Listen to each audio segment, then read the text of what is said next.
ચાલો છોકરાઓ, આપણે આપણા ચેપ્ટરમાં આગળ વધીએ.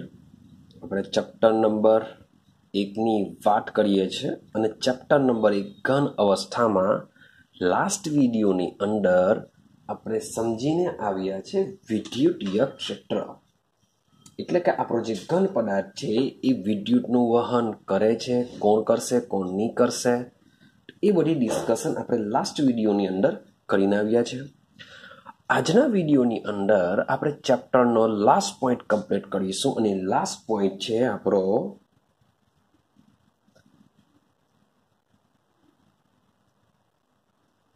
ચુંબકીય ગુણધર્મો.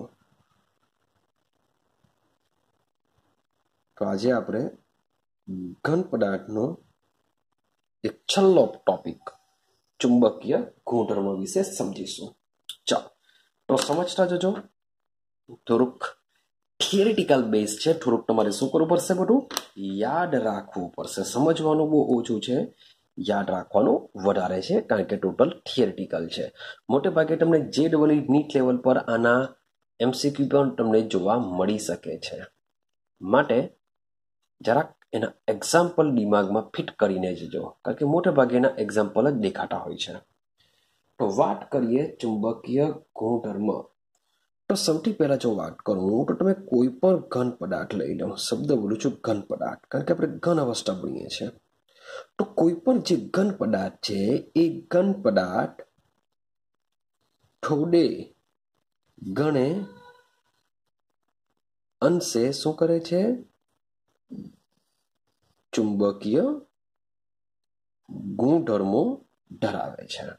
કોઈ પણ ઘન પદાર્થ હશે એ ઘન પદાર્થ થોડા ઘણી માત્રામાં તો ચુંબકીય ગુણધર્મો ધરાવતા હોય છે. હવે સવાલ એવો આવે કે ઘન પદાર્થમાં આ ચુંબકીય ગુણધર્મ કેવી રીતના આવે છે? તો એનું રીઝન છે કે કોઈ પણ ઘન પદાર્થની અંદર ઇલેક્ટ્રોન તો હશે જ. કોઈ પણ ઘન પદાર્થમાં ઇલેક્ટ્રોન તો હશે જ. તો આ ઇલેક્ટ્રોન દ્વારા ચુંબકીય ગુણધર્મો ઉત્પન્ન થાય છે. જે થાય છે કેમ? કારણ કે તમે કોઈ પણ, કારણ કે ઇલેક્ટ્રોન તો ઘણા બધા હશે, તો દરેકે દરેક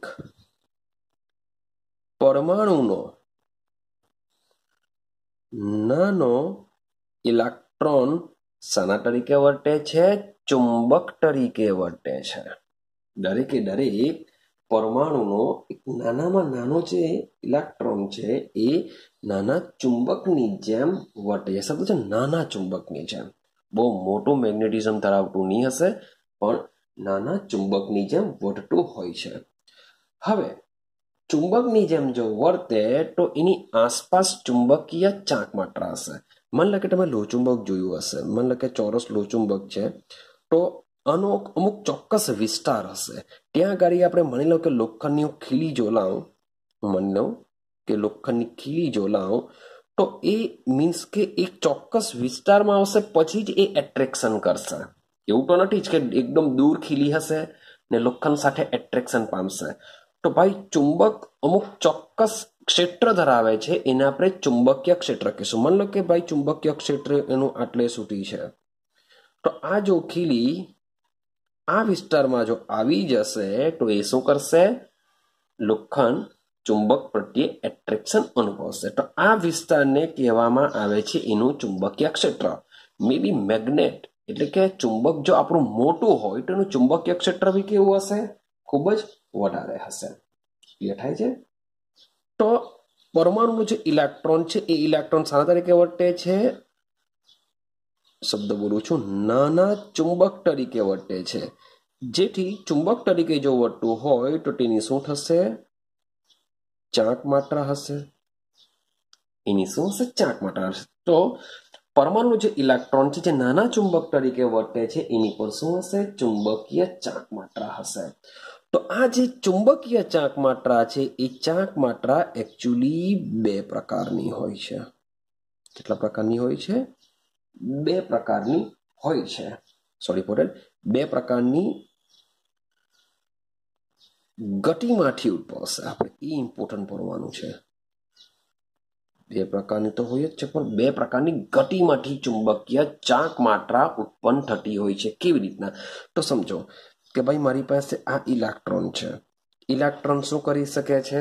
બે પ્રકારની ગતિ કરી શકે છે. પહેલી ગતિ છે ભાઈ કેન્દ્રની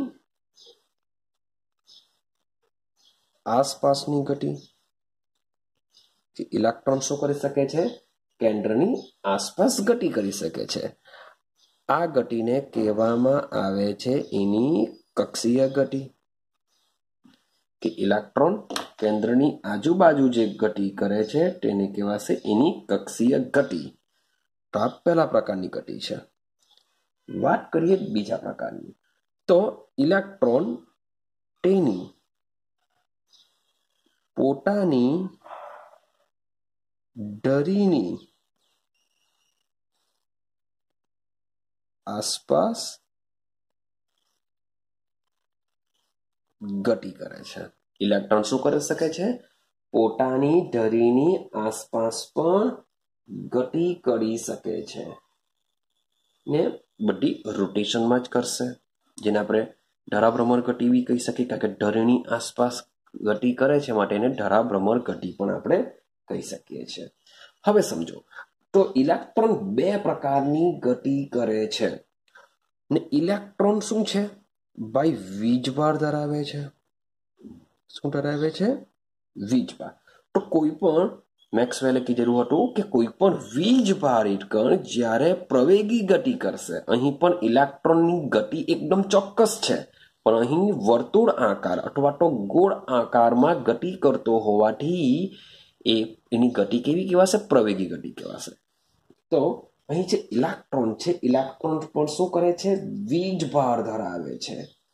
અને વીજભાર ધરાવે છે અને ગતિ કરતો હોવાને લીધે શું કરશે? એક વીજ પ્રવાહના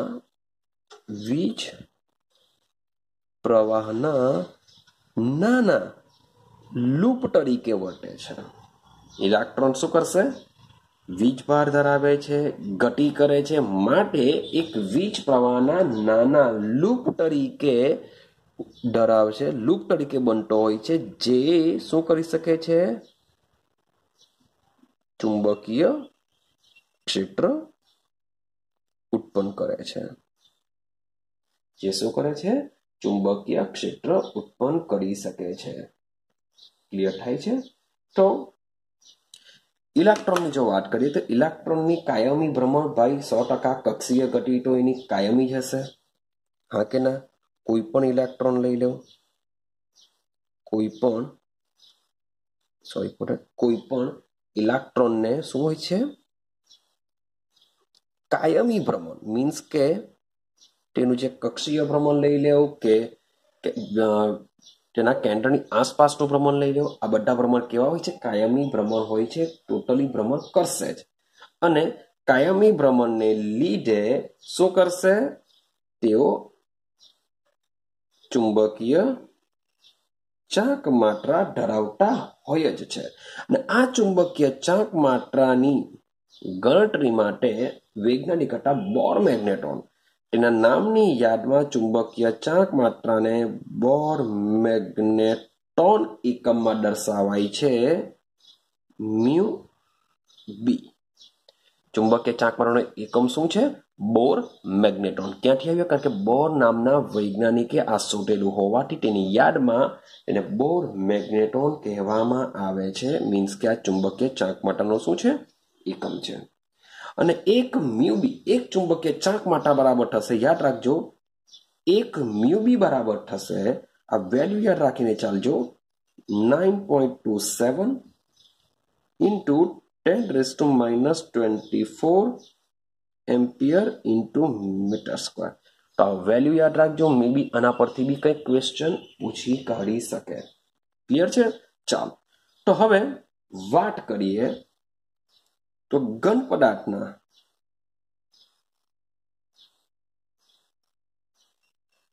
ચુંબકીય ગુણધર્મોને આધારે 5 પ્રકાર પાડવામાં આવે છે. કેટલા પ્રકાર પાડવામાં આવશે? 5 પ્રકાર પાડવામાં આવશે ચુંબકીય ગુણધર્મને આધારે. તો બધાના નામ નથી લખતો, આપણે ક્રમશઃ જોતા જઈએ. તો શરૂઆત કરીએ 5 પ્રકારમાંથી. પહેલા પ્રકાર ઉપર કે ઘન પદાર્થ શું છે, ઘન પદાર્થમાં ચુંબકીય ગુણધર્મ કેવી રીતના આવે છે. તો એનો પહેલો પ્રકાર છે અનુચુંબકત્વ. ચાલો તો વાત કરીએ સૌથી પહેલા અનુચુંબકત્વ શું છે. તો અનુચુંબકીય પદાર્થોની વાત કરું, આ જે પણ પદાર્થ અનુચુંબકત્વ હશે તેની વાત ચાલે છે. તો ભાઈ અનુચુંબકીય પદાર્થો સૌથી પહેલા તો ચુંબકીય ક્ષેત્રમાં નિર્બળ રીતે આકર્ષાય છે. યાદ રાખજો, શું બોલે છે? નિર્બળ રીતે. જે પણ અનુચુંબકીય પદાર્થો હશે એ ચુંબકીય ક્ષેત્રમાં શું કરે છે? નિર્બળ રીતે આકર્ષાય છે. ક્લિયર છે? અને તેઓ ચુંબકીય ક્ષેત્રમાં એક સરખી દિશામાં ચુંબકીય બને છે. એક સરખી દિશામાં શું કરે છે? ચુંબકીય બનતા હોય છે. ચાલો હવે આગળ જો માની લઈએ કે આ પદાર્થોને જ્યારે ચુંબકીય ક્ષેત્રમાં મૂકવામાં આવે ત્યારે તેઓ એક સરખી રીતે ચુંબકીય બનતા હોય છે, એટલે કે ચુંબક તરફ એટ્રેક્શન પામતા હોય છે. પરંતુ જો ચુંબકીય ક્ષેત્ર હટાવી દેવામાં આવે તો શું થાય? તો પરંતુ ચુંબકીય ક્ષેત્રની ગેરહાજરીમાં, એટલે કે ચુંબકીય ક્ષેત્ર જો હટાવી દેવામાં આવે ગેરહાજરીમાં, તેમનું ચુંબકત્વ ગુમાવે છે. ક્લિયર થાય છે? સૌથી પહેલો પોઈન્ટ કે આવા જે અનુચુંબકીય પદાર્થો છે એ ચુંબકીય ક્ષેત્રમાં શું કરે છે? નિર્બળ રીતે આકર્ષાય છે, એટલે કે એકદમ જ ખૂબ જ પ્રબળ રીતે આકર્ષણ ચુંબક પ્રત્યે ધરાવતા નથી અને તેઓ ચુંબકીય ક્ષેત્રમાં એક સરખી દિશામાં ચુંબકીય બનતા હોય છે, એટલે કે એક સરખી દિશામાં તેઓ ચુંબક પ્રત્યે એટ્રેક્શન ધરાવતા હોય છે. પરંતુ જો ચુંબકીય ક્ષેત્ર જો નાબૂદ કરી દેવામાં આવે, દૂર કરી દેવામાં આવે, ગેરહાજરી હોય તો તેઓ ચુંબકત્વ ગુમાવે છે, એટલે કે કોઈ પ્રત્યે એટ્રેક્શન કરી શકતા નથી. ક્લિયર થાય છે? આટલી વસ્તુ દિમાગમાં રાખજો. ચાલો તો સવાલ એવો આવે કે ભાઈ આવા પદાર્થોની અંદર શા માટે એટ્રેક્શન, ચુંબક પ્રત્યે શા માટે એટ્રેક્શન થશે? તો એનું એક જ રીઝન છે કે જે પદાર્થોમાં, શબ્દ બોલું છું, જે પદાર્થોમાં એક અથવા વધારે, યાદ રાખજો શબ્દ, અયુગ્મિત ઇલેક્ટ્રોન આવેલા હોય. તો જે પદાર્થોમાં મિનિમમ એક અથવા તો વધારે શું હોવા જોઈએ? અયુગ્મિત ઇલેક્ટ્રોન આવેલા હોય છે. તો આ પદાર્થો શું કરે છે? ચુંબકીય ક્ષેત્રમાં આકર્ષાય છે. એક ઇલેક્ટ્રોન જે અયુગ્મિત છે, જેને લીધે તેઓ શું કરી શકે છે? ચુંબકીય ક્ષેત્રમાં આકર્ષણ અનુભવી શકે છે. એક્ઝામ્પલ તરીકે સૌથી પહેલામાં પહેલું લઈ લો O2. હવે તમે કહેશો સર O2 માં તો ટોટલ ઇલેક્ટ્રોન 16 થાય છે. તો ભાઈ આણ્વીય કક્ષકવાદ મુજબ O2 અણુ કેવો છે? અનુચુંબકીય છે. યાદ રાખજો કે આણ્વીય કક્ષકવાદ મુજબ O2 અણુ અનુચુંબકીય છે. આણ્વીય કક્ષકવાદ મુજબ અનુચુંબકીય. કક્ષીયવાદ મુજબ O2 અણુ કેવો છે? પ્રતિચુંબકીય છે, જે આપણે 11 સાયન્સની અંદર ભણીને આવ્યા હતા. હવે Cu+2 ની વાત કરીએ તો Cu+2 ની અંદર પણ તમને શું જોવા મળશે? અયુગ્મિત ઇલેક્ટ્રોન જોવા મળશે. ચેક કરવું હોય તો તમે કરી શકો છો. તો અહીં પણ એક અયુગ્મિત ઇલેક્ટ્રોન જોવા મળશે, ચેક કરી લેજો. Fe+3 લઈ લો કે Cr+3 લઈ લો. વગેરે જેવા એક્ઝામ્પલો કે જેમાં અયુગ્મિત ઇલેક્ટ્રોન જો હોય તો એ લોકો શું કહેવાય છે? અનુચુંબકીય કહેવાશે. એટલું જ યાદ રાખવાનું. અનુચુંબકીય નિર્બળ રીતે ચુંબકીય ક્ષેત્રમાં આકર્ષાય. કેમ? કારણ કે તે લોકો પાસે અયુગ્મિત ઇલેક્ટ્રોનની હાજરી હોય છે. હવે અનુચુંબકીયમાં જો એમ કે એમાંથી કયામાં વધારે? તો ભાઈ જેમાં અયુગ્મિત ઇલેક્ટ્રોનની હાજરી વધારે તેનું ચુંબક પ્રત્યે આકર્ષણ વધારે હોય છે. યાદ રાખજો આટલું. ચાલો આપણે જઈએ સેકન્ડ પર. સેકન્ડ છે આપણું પ્રતિચુંબકીય. અનુચુંબકીય કરતા અલગ આપણે સમજીએ પ્રતિચુંબકત્વ. ચાલો તો હવે સમજવાનો વાત કરીએ પ્રતિચુંબકત્વ શું છે.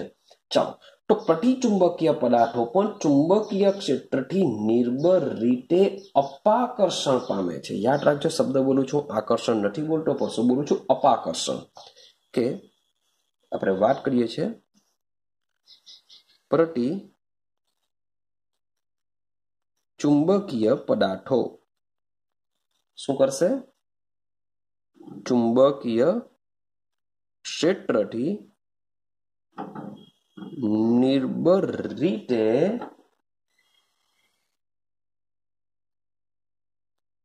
અપાકર્ષણ પામે છે. ભાઈ પેલામાં શબ્દ તમને જો દેખાતો હોય તો તમે જોઈ શકો છો. અહીંયા શું લખેલું છે? નિર્બળ રીતે આકર્ષાય છે. અહીંયા શું બોલું છું? અપાકર્ષણ પામે છે. ક્લિયર? તો ભાઈ એવા પદાર્થો પણ છે કે જે ચુંબકીય ક્ષેત્રમાં શું કરે છે? અપાકર્ષણ અનુભવે છે. શા માટે? તો એ બી જરાક સૌથી પહેલા એક્ઝામ્પલ જોઈ લેજો. એક્ઝામ્પલ તમારે યાદ રાખવા પડશે. એક્ઝામ્પલ તરીકે લઈ લેવ H2O લઈ લેવ, NaCl લઈ લેવ અને C6H6 બેન્ઝીન લઈ લેવ. તો આવા પદાર્થો છે જેને આપણે પ્રતિચુંબક તત્વ કહેશું. ક્લિયર છે? પ્રતિચુંબક તત્વમાં પેલા કરતા વિરુદ્ધ થશે, એટલે કે આમાં એક પણ. ચાલો હવે જોઈએ તો શા માટે આ લોકો ચુંબકીય ક્ષેત્રમાં નિર્બળ રીતે આકર્ષણ પામે છે. સૌથી પહેલા એ સમજીએ.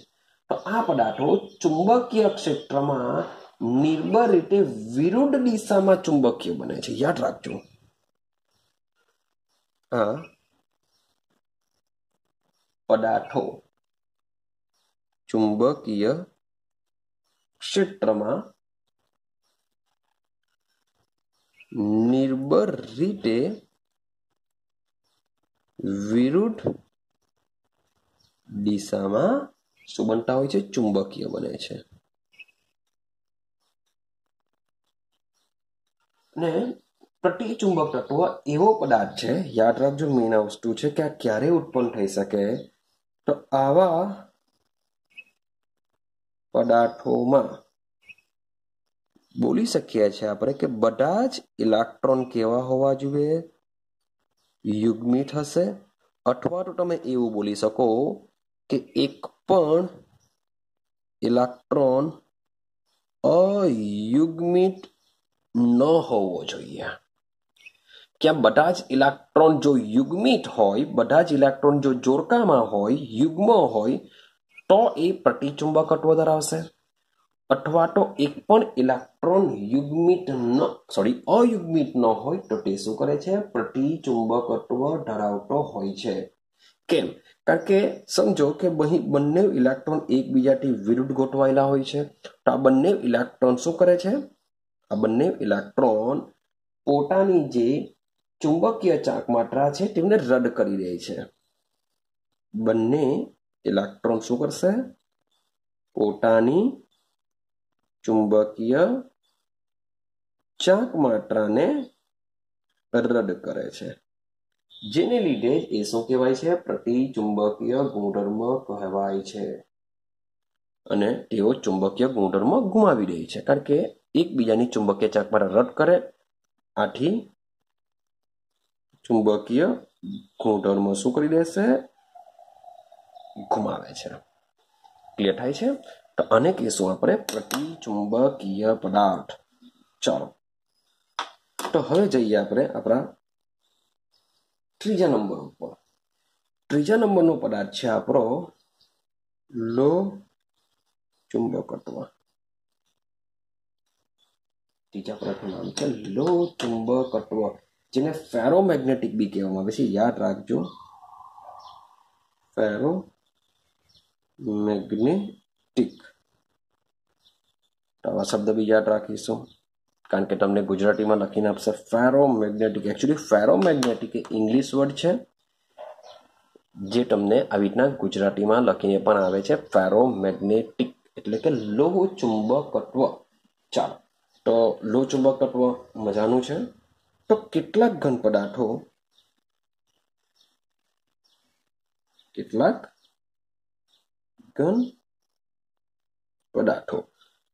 તો એક્ઝામ્પલ તરીકેની વાત કરું તો એક્ઝામ્પલ તરીકે લઈ શકો છો તમે આયન, કોબાલ્ટ લઈ લેવ, નિકલ લઈ લેવ, ગેન્ડોલિનિયમ લઈ લેવ, CrO2 લઈ લેવ, ક્રોમિયમ ડાયોક્સાઇડ લઈ લેવ. આ બધા પદાર્થો ચુંબકીય ક્ષેત્રની હાજરીથી શું કરે છે? પ્રબળ રીતે આકર્ષણ અનુભવે છે. મેઇન છે આ એક્ઝામ્પલ. બધાના એક્ઝામ્પલ તમારે શું કરવા પડશે? યાદ રાખવા પડશે. તો આવા પદાર્થો પ્રબળ રીતે આકર્ષણ અનુભવે છે, ને આવા માટે જ આવા પદાર્થોને આપણે શું કહીએ છીએ? લો ચુંબકીય પદાર્થો કહીએ છીએ. આપણે શું કહીએ છીએ આવા પદાર્થોને? લો ચુંબકીય પદાર્થો કહીએ છીએ. ચાલો, હવે સમજો બરાબર કે આ લોકો પ્રબળ આકર્ષણ તો ધરાવે, સાથે સાથે તેઓ કાયમી રીતે ચુંબકીય પણ બની જતા હોય છે. યાદ રાખજો કે પ્રબળ રીતે આકર્ષણ ધરાવી શું બનતા હોય છે? કાયમી રીતે લો ચુંબકીય બની જતા હોય છે, અથવા તો કાયમી રીતે ચુંબકની જેમ વર્તતા હોય છે, એવું બી કહી શકો. કાયમી રીતે શું કરી શકે છે? ચુંબકની જેમ એ લોકો વર્તી શકે છે, અથવા કાયમ રીતે ચુંબક બની શકે છે. ચાલો, તો શા માટે આવું થઈ શકે છે? તો આ લોકો ઘન અવસ્થામાં લો ચુંબકીય પદાર્થો છે. સમજો, આવા પદાર્થોમાં જે ધાતુ આયનો એક નાના વિસ્તારમાં, શબ્દ બોલે છે, એક નાના વિસ્તારમાં શું કરે છે? સામૂહિક રીતે ગોઠવાય છે. કે ધાતુમાં રહેલા જે ધાતુ આયનો છે એક નાના વિસ્તારમાં સામૂહિક રીતે ગોઠવાઈ જાય છે, જેને નામ આપવામાં આવે છે ડોમેઇન. શું નામ આપવામાં આવે છે? ડોમેઇન કહેવાય છે. આ ડોમેઇનને પ્રભાવ, ઇંગ્લિશમાં ડોમેઇન કહેશું, ગુજરાતીમાં એને કહેશું પ્રભાવ ક્ષેત્ર. આ ડોમેઇન જે છે, આ ડોમેઇનનો એક નાના ચુંબક તરીકે વર્તે છે. આ ડોમેઇન શું કરશે? એક નાના ચુંબક તરીકે વર્તતું હોય છે. તો આ જે લો ચુંબકીય પદાર્થો છે કે જેમાં બિન ચુંબકીય ટુકડામાં સમજો, માનો કે આ જે લો ચુંબકીય પદાર્થ છે એ આપણો બિન ચુંબકીય છે. તો સૌથી પહેલા હું તમને એટલું સમજાવી દઉં કે આ ડોમેઇન કેવી રીતના ગોઠવાયેલા હોય છે. તો સમજો, લો ચુંબકીય પદાર્થોમાં તેના જે ડોમેઇન છે એ આ રીતના વ્યવસ્થિત ગોઠવાયેલા હોય છે. ક્લિયર છે? આ ક્યાંની વાત ચાલે છે? ચુંબકીય ક્ષેત્રમાં. પણ માની લઈએ કે આ પદાર્થ જ્યારે ચુંબકીય ક્ષેત્રમાં ન હોય, એટલે કે બિન ચુંબકીય ક્ષેત્રમાં. તો ભાઈ જ્યારે બિન ચુંબકીય ક્ષેત્રમાં જ્યારે હોય છે ત્યારે આ જે ડોમેઇન છે, ત્યારે એ ડોમેઇન શું કરતી હોય છે?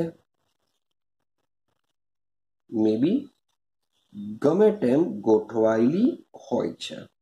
મે બી ગમે તેમ અવ્યવસ્થિત શબ્દ બોલી શકીએ આપણે, અવ્યવસ્થિત ગોઠવાયેલી હોય છે. પણ જ્યારે આને ચુંબકીય ક્ષેત્રમાં જ્યારે મૂકવામાં આવે છે ત્યારે આ બધી ડોમેન શું થાય છે? એક જ દિશામાં થઈ જતી હોય છે, એક જ દિશામાં અભિવિન્યાસ પામતી હોય છે અને પ્રબળ ચુંબકીય અસર પેદા કરતી હોય છે. તો ડોમેનનું આ પ્રમાણે ક્રમબદ્ધ થવું ચુંબકીય ક્ષેત્ર. હવે જોજો, આપણે પહેલા આવી હતી, ચુંબકીય ક્ષેત્રમાં મૂકી દીધી માટે એની ડોમેન બધી એક દિશામાં અભિવિન્યાસિત થઈ ગઈ. હવે તમે ચુંબકીય ક્ષેત્ર શું કરો? દૂર કરો. ચુંબકીય ક્ષેત્ર હવે કેવું કરો? દૂર કરો. તેમ છતાં પણ આવા લોહ ચુંબકીય જે પદાર્થો છે એ પદાર્થોની ડોમેન એક સરખી દિશામાં જ રહે છે. એટલે કે ચુંબકીય ક્ષેત્ર હવે જો તમે દૂર કરી દો તેમ છતાં પણ આવીને આવી જ રહેશે. એટલે કે આવા પદાર્થો કાયમી ચુંબકીય બને છે. આવા પદાર્થ શું કરી દે છે?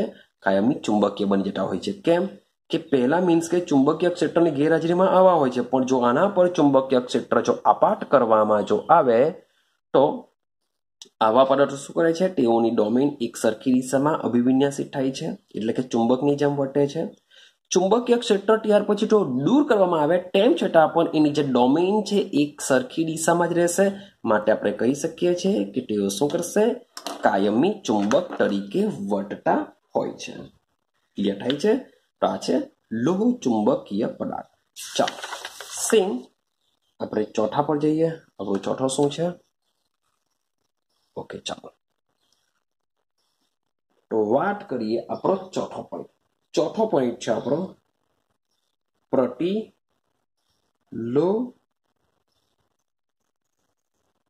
ચુંબકત્વ.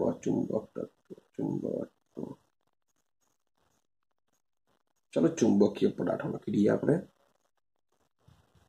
ચાલો, પ્રતિલોહ ચુંબકીય પદાર્થો.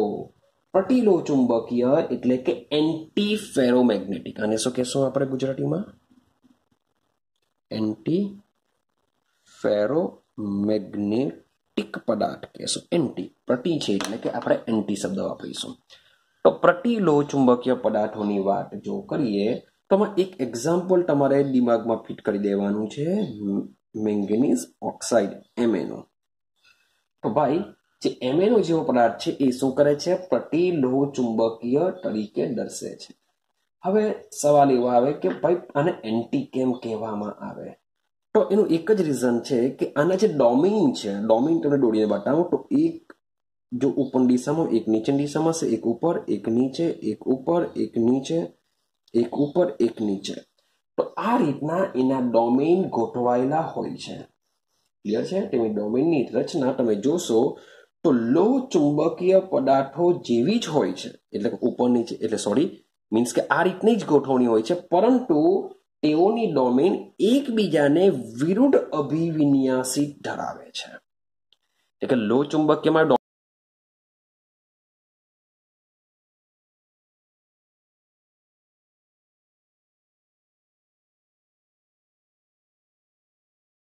તેઓનું ચુંબકીય ચાંક માત્રાને શું કરે છે? તેઓ એકબીજાની ચુંબકીય ચાંક માત્રાને રદ કરી દેશે. તો બસ પ્રતિલોહ ચુંબકીય, બીજું તમારે કોઈ દિમાગ લગાવવાનું નથી. ખાલી એક્ઝામ્પલ યાદ રાખો, MnO કે જેમાં ડોમેન એકબીજાથી વિરુદ્ધ દિશામાં ગોઠવાયેલી હોય, જેથી ચુંબકીય ચાંક માત્રા શું કરી દેશે? એકબીજાની રદ કરી દેશે. ચાલો પાંચમી વાત કરીએ. પાંચમાને કહેવાશે ફેરી મેગ્નેટિઝમ. ફેરી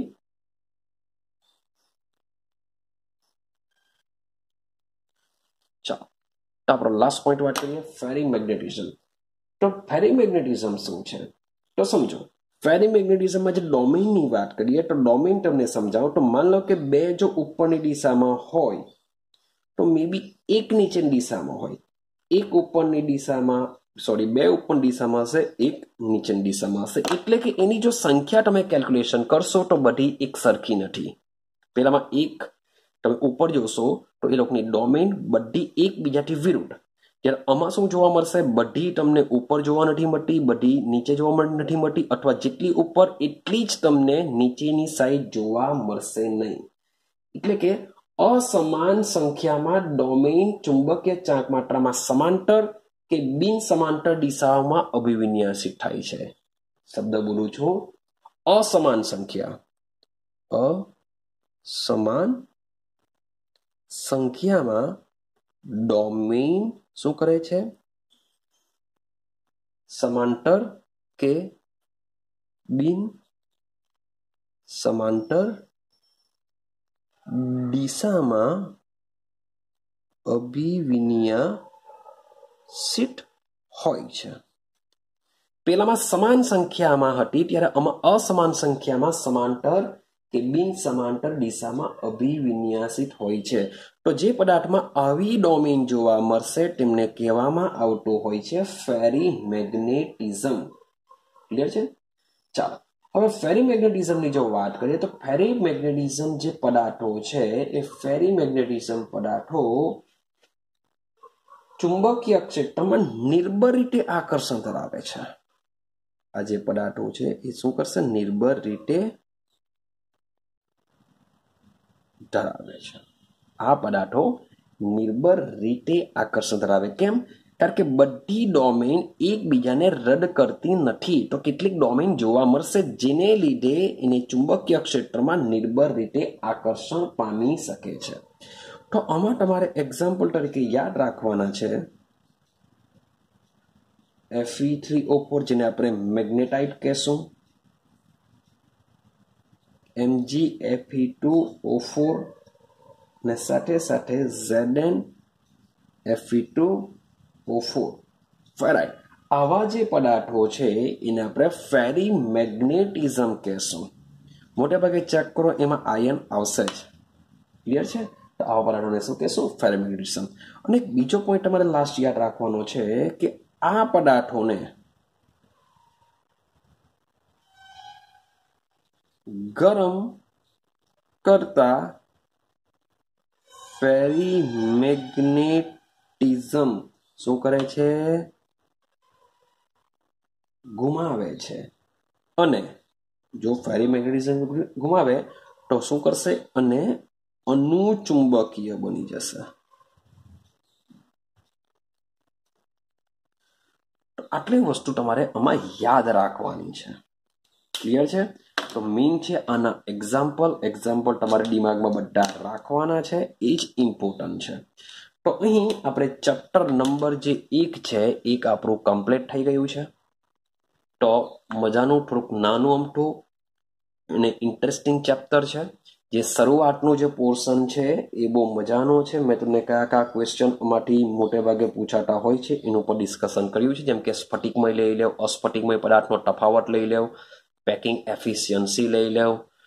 ત્યાર પછી તમે જે ક્ષતિવાળા જે ક્વેશ્ચન છે, ક્ષતિવાળા ક્વેશ્ચન બહુ ઇમ્પોર્ટન્ટ છે. મોટે ભાગે તમને એક્ઝામમાં આ જ બધા ક્વેશ્ચન જોવા મળતા હોય છે. MCQની વાત કરીએ તો ભાઈ પરમાણુની સંખ્યા લઈ લેવ, કે ભાઈ જે પ્રકારનો કોષ એકમ કોષ હોય તો એકમ કોષમાં પરમાણુની સંખ્યા કઈ આવશે. ત્યાર પછી તમને ધારની લંબાઈ આપેલી હોય એના પરથી ત્રિજ્યા પૂછી શકે, આ ક્વેશ્ચન ઇમ્પોર્ટન્ટ. ત્યાર પછી વોઇડ, ચતુષ્ફલકીય, અષ્ટફલકીય, ભાઈ અણુસૂત્રવાળા MCQ. ક્લિયર છે? અને સાથે સાથે આ લાસ્ટમાં જે ચાલેલું છે વિદ્યુતીય વાહકતા ચુંબકીય ગુણધર્મ, એના પરથી બી MCQ નીકળી શકતા હોય છે. ક્લિયર? તો મેઇન વસ્તુ છે કે અણુસૂત્રવાળા જે ક્વેશ્ચન છે મોટે ભાગે એક ક્વેશ્ચન તમને જોવા મળતો હોય છે. અને મોસ્ટ ઇમ્પોર્ટન્ટ તમને જે આગળ કોષ્ટક આપેલું છે, જે મેઇન 60 બ્રેવિસ લેટિસો છે, એમાં શક્ય વિચલન જે આલ્ફા બીટા ગેમા જે આપણે જોઈને આવ્યા છે, ધારની લંબાઈ જોઈને આવ્યા છે, એના એક્ઝામ્પલ એ કોષ્ટકમાંથી તમને એક MCQ 100% જોવા મળશે જ. ક્લિયર થાય છે? તો આ ચેપ્ટરમાંથી આટલું તમારે કોઈ પણ હિસાબે પ્રિપેરેશન કરવું પડશે. મજાનું ચેપ્ટર છે. મોટે ભાગે અમારી લગભગ 5 થી 6 માર્ક્સનું બોર્ડની એક્ઝામમાં પૂછાતું હોય છે. 3 ક્વેશ્ચન ગુજકેટની એક્ઝામમાં નીકળતા હોય છે. સાથે સાથે JEE નીટમાં એક ક્વેશ્ચન તમને આનો જોવા મળતો હોય જ છે. માટે ઓલ ઓવર તમારે આ ચેપ્ટર કોઈ પણ હિસાબે રેડી કરવું પડશે. ક્લિયર છે? તો બસ આ ચેપ્ટરને અહીં આપણે ક્લિયર કરીએ. હવે નેક્સ્ટ વિડીયોની અંદર આપણે નવા ચેપ્ટર સાથે મળીશું. તો મળીશું નેક્સ્ટ વિડીયોમાં.